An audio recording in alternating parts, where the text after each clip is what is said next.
61 नंतर आमचे एक स्वतंत्र गोवा असे आम्ही अनुभवता आणि त्याच्या पयलीं 1510ची तारीख महत्वाची असा, ज्या वेळार पोर्तुगीज हांगासर आयले अशें आमी इतिहासान वाचलेले आसा.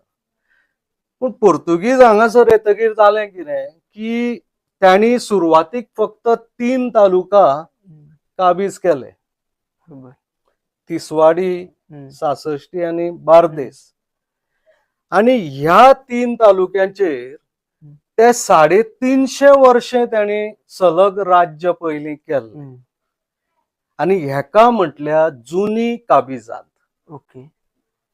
कालांतरान जालें कितें की पोर्तुगीजांनी फुड्या बाकीचो प्रांत आपल्या अखत्यारीन हाडपाचो प्रयत्न केलो.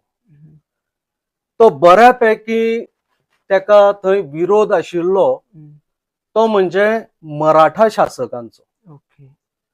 कारण सावंतवाडीचे जे भोसले आसा, खेम सावंत भोसले, तेजे साम्राज्य फोंडा महाल पर्यंत आसा अशें इतिहासीक नोंद आसा. आणि बाकीचे जे इतर काणकोण, सत्तरी, सांगे हे जे बाकीचे जे तालुका आसात त्यांचेरूय राणे, देसाई अशें त्यांचे साम्राज्य.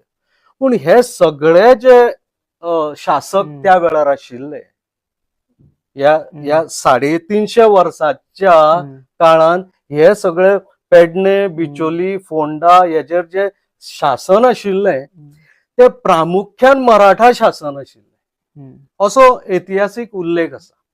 आता तुम्ही म्हणटले हो उल्लेख तू हांगा कसो करपाक शकता, एका ऐतिहासिक आधार कितें?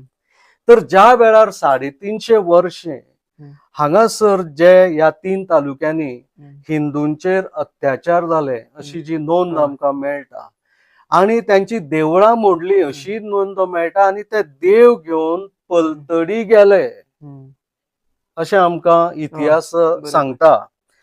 तर पलतडी ज्या वेळार गेले त्या वेळार पी गोमीश म्हणून एक ताणें एक बरो ग्रंथ बरयला. तातूंत ताणें सांगला कितें की हे जे स्थलांतरीत देव जाले तांकां मराठा शासकांनी आपल्या भुमीचेर, मराठी प्रांताचेर तांकां जागा